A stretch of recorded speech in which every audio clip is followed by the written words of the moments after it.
नमस्कार, मेरा नाम डॉक्टर अजय सोलंकी है। मुझे पिछले 25 वर्षों से आयुर्वेद चिकित्सक के तौर पे मुझे अनुभव प्राप्त है। आज मैं बड़ा गंभीर विषय पे बात करने वाला हूं आप लोगों से। गंभीर भी है और एक ऐसा विषय है जिसको सभी लोगों को अपने बारे में पता होना बहुत आवश्यक है। जब कोई भी व्यक्ति जन्म लेता है तो जन्म के बाद उसकी उम्र धीरे धीरे बढ़ती है और जैसे ही वो 18-20 साल का होता है तो वो अपने पैरों पर खड़े होने की कोशिश करता है और 25 साल तक आते आते हर व्यक्ति जो योग्य व्यक्ति है वो डेफिनेटली अपने पैरों पर खड़ा हो जाता है। बहुत ज़्यादा से ज़्यादा लगते हैं तो 30 साल में वो पढ़ाई लिखाई करके अपने पैरों पर खड़ा हो जाता है व्यक्ति। बस यहीं से शुरू होती है आपकी सारी चीज़ों की समस्या, शुरुआत हो जाती है डियर फ्रेंड्स। कारण क्या है कि 30 से 45 साल तक आप अपने जॉब में, अपने व्यापार में, अपने काम में, अपनी रोजी रोटी में बहुत ईमानदारी से व्यस्त रहते हैं, क्योंकि आपका एक ही ध्येय होता है कि मुझे किसी भी तरह से अपने क्षेत्र में बहुत नाम करना है, बड़ा काम करना है। जिंदगी में मैं कुछ आया हूं तो कुछ बड़ा करके जाऊंगा। उसमें इस भाग दौड़ में व्यक्ति बहुत बिजी रहता है, अत्यधिक बिजी रहता है। उसमें कुछ लोग इग्नोर हो जाते हैं, आपके परिवार के कुछ लोग इग्नोर होने शुरू हो जाते हैं। जैसे फॉर एग्जाम्पल आपके पेरेंट्स, आपके माँ बाप जो शायद आप पे ही डिपेंडेंट थे, वो आपको बहुत सारी समस्याएं बता ही नहीं पाते, सिर्फ ये सोच करके कि मेरा बेटा बहुत भागदौड़ कर रहा है और कहीं मेरी बात को सुन करके वो डिस्टर्ब ना हो जाए। वहीं आपके बच्चे छोटी छोटी बातों पे कंप्रोमाइज कर जाते हैं। वहीं आपकी अर्धांगिनी जिसको पत्नी का नाम दिया गया है, वहीं आपकी पत्नी जो पूरे जीवन भर आपका साथ देने वाली है, वो आपको बिल्कुल डिस्टर्ब नहीं करना चाहती कि कहीं आपके व्यापार में, कहीं आपके जॉब में उसकी वजह से कोई तकलीफ ना हो जाए। लेकिन डियर फ्रेंड्स, आपको याद रखना चाहिए, कभी भी आप इग्नोर कर रहे हैं ना किसी भी चीज को, मैं माँ बाप को भी बोलूंगा, मैं बच्चों से भी गुजारिश करूंगा और मैं धर्मपत्नियों को भी गुजारिश करूंगा कि यदि आप ऐसा सोच करके कभी बोल रहे हैं कि मैं अपने बच्चे को, अपने पति को, अपने फादर को सिर्फ ये सोच करके मैं अपनी बीमारी नहीं बता रहा हूं या बता रही हूं कि कहीं वो डिस्टर्ब ना हो जाए, तो आने वाले टाइम पे आप उसको बहुत और भी ज्यादा डिस्टर्ब करने वाले हो। जबकि उस व्यक्ति का तो कोई दोष ही नहीं, वो तो अपने काम में इतना मशगूल है, बहुत बिजी है, उसको पता ही नहीं कि मेरी पीठ के पीछे क्या हो रहा है। तो अवेयरनेस होना, बुजुर्गों में अवेयरनेस होना बहुत जरूरी है, बच्चों में अवेयरनेस होना बहुत जरूरी है। आपको मैं एक छोटा सा एग्जाम्पल देता हूं। मुझे बहुत बेहद अफसोस होता है जब मेरे पास पेशेंट आते हैं, क्योंकि 25 साल से मैं पेशेंट ही देखने का काम कर रहा हूं। जब मेरे पास पेशेंट आते हैं तो मैं देखता हूं कि कुछ बेटियां जिनकी नई नई शादी हुई है, वो पहली प्रेगनेंसी के बाद जब उनका अल्ट्रासाउंड होता है तब उनको पता चलता है कि उनको फाइब्रॉइड यूट्रस का शिकार है। कितनी गंभीर समस्या है। गायनेकोलॉजिस्ट के पास एक बहुत बड़ा सवाल या निशान होता है उसके सामने कि क्या वो ऐसे टाइम पे उनकी सर्जरी कर सकती है। बहुत सी बेचारी बेटियां ऐसी हैं जिनको मासिक धर्म की प्रॉब्लम शादी के तुरंत बाद शुरू हो जाती है और वो उसको दिखाना शुरू करती हैं। पता चलता है कि वो मासिक धर्म की समस्या तो पहले से ही थी और वो थी फाइब्रॉइड यूट्रस के कारण। आज से 6 साल पहले, 7 साल पहले उनको फाइब्रॉइड यूट्रस बनना शुरू हो गया था, लेकिन उन्होंने अपने फादर को इसलिए नहीं बताया क्योंकि जब भी उन्होंने अपनी मां को बताने की कोशिश की तो उनकी माता श्री ने, उनकी मदर ने अननोइंगली, कोई जानबूझ कर ऐसी बात नहीं करता, अननोइंगली उनकी माता ने उनको बताया कि बेटी कोई बात नहीं, तेरे समय पे मेरे साथ भी ऐसा ही होता था। लेकिन वो ये बात भूल गए कि ये मासिक धर्म जो बिल्कुल प्राकृतिक नहीं है, जिसकी साइकिल रेगुलर नहीं है, जिसमें बिटिया को ज्यादा दर्द हो रहा है, ऐसी चीजों को अगर वो इग्नोर कर रहे हैं तो कहीं ना कहीं वो बहुत बड़ा पाप कर रहे हैं। और धीरे धीरे चल के बाद में पता चलता है कि बिटिया को फाइब्रॉइड यूट्रस बन चुके हैं। अब चूंकि उसकी शादी है या उसकी शादी के बाद उसकी फर्स्ट प्रेगनेंसी है, अब इसकी सर्जरी नहीं की जा सकती। मैं आपको एक बहुत अच्छी बात बता रहा हूं, ये मैं कोई डराने के लिए वीडियो नहीं बनाता, मैं कभी कोई वीडियो डराने के लिए नहीं बनाता हूं। मैं अपने दर्शकों को एक बात बता दूं, मैं सिर्फ आपको अवेयर करने के लिए बताता हूं, क्योंकि बहुत से लोगों के दिमाग में ये बात घुस गई है, बैठ गई है कि जो कुछ भी इलाज है दुनिया में, सारा इलाज केवल और केवल एलोपैथ में है, बाकी सब बेकार है। ऐसा नहीं है डियर फ्रेंड्स, मैं अपनी बात नहीं कर रहा कि आप मुझे दिखाइए, मुझे दिखाएंगे तो मेरे 25 साल का अनुभव आपको मिलेगा ही मिलेगा, लेकिन किसी भी आयुर्वेदिक डॉक्टर को आप दिखा सकते हैं। दुनिया में तमाम आयुर्वेदिक डॉक्टर बैठे जो मेरी तरह अनुभव प्राप्त हैं, लेकिन आयुर्वेद में इतना शानदार इलाज है फाइब्रॉइड यूट्रस का कि आप इसे समय रहते पूरी तरह से बिना किसी सर्जरी के 100% ठीक कर सकते हैं, बशर्ते आप उसे समय पे बता दें।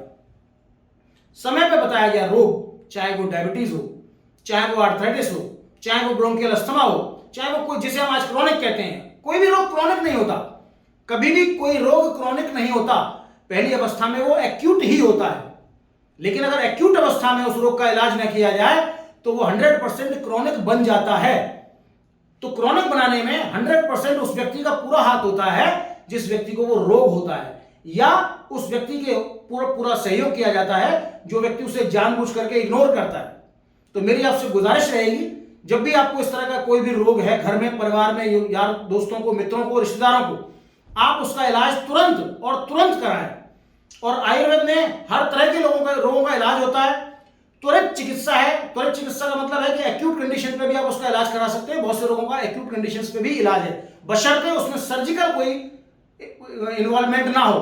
अगर कुछ लोग ऐसे हैं जो असाध्य हैं, जिनका सर्जरी के बाद ही हम लोग इसका चिकित्सा कर सकते हैं, तो आयुर्वेद में भी हम लोग कह देते हैं कि भैया इसकी तो आपको ऑपरेशन ही कराना पड़ेगा।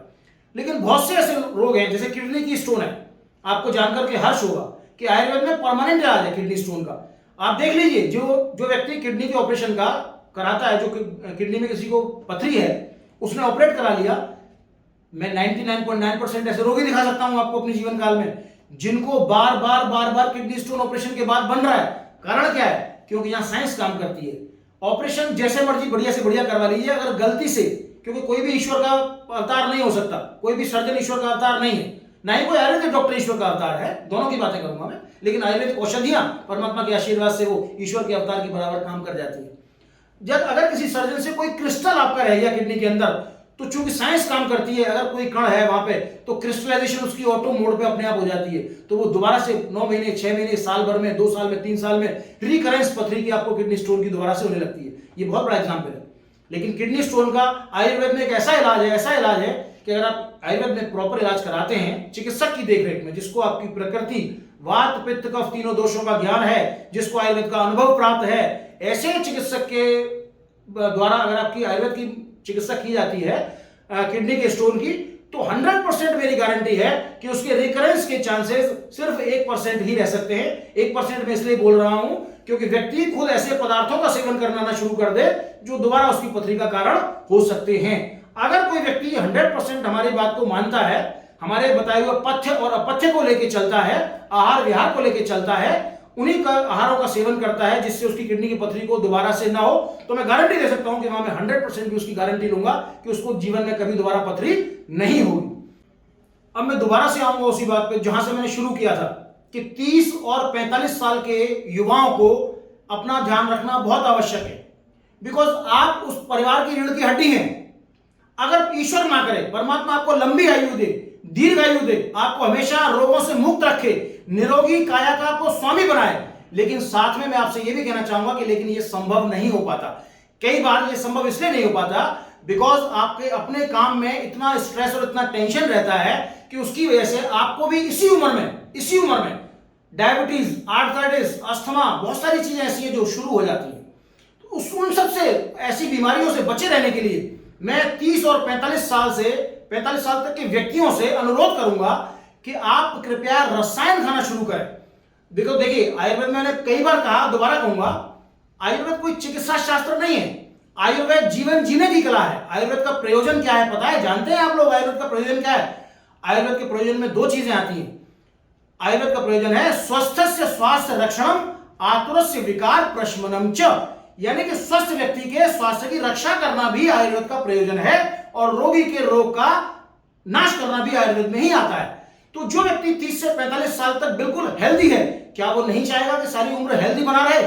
तो मैं ऐसे व्यक्तियों से भी चाहूंगा कि आयुर्वेद में बहुत सारी ऐसी चीजें हमारे पास होती हैं जिनका अगर आप सेवन करना समय से शुरू करते हैं तो आजीवन आपको उनका लाभ मिलेगा, और आने वाले समय में आप कभी भी बीमार नहीं पड़ोगे। ये मैं 100% गारंटी के साथ कह सकता हूं। 25 वर्ष के अनुभव के बाद मैंने कई व्यक्तियों को देखा है कि जिन्होंने आयुर्वेद के बहुत सारी चीजों का सेवन करना शुरू किया है डॉक्टर की देखरेख में। मैं मेडिकल स्टोर की बात नहीं कर रहा कि आपने बाजार से लेकर के कोई चीज खा ली है आयुर्वेद की कोई चीज आपको लगी, कहीं से आपने उठा करके कोई भी चीज ले ली, अपनी इच्छा के अनुसार, आपने कहीं गूगल में सर्च मार के पढ़ा, आपने कहीं अखबार में पढ़ा, आपने किसी से सुना, आपने किसी की बात सुन करके कहीं से कोई प्रोडक्ट उठा लिया, कोई पदार्थ उठा लिया, कोई जड़ी बूटी खा ली और आपको लगा कि यार ये मुझे सूट नहीं कर रही। बिकॉज देखिए प्रकृति बहुत इंपॉर्टेंट चीज होती है आयुर्वेद में।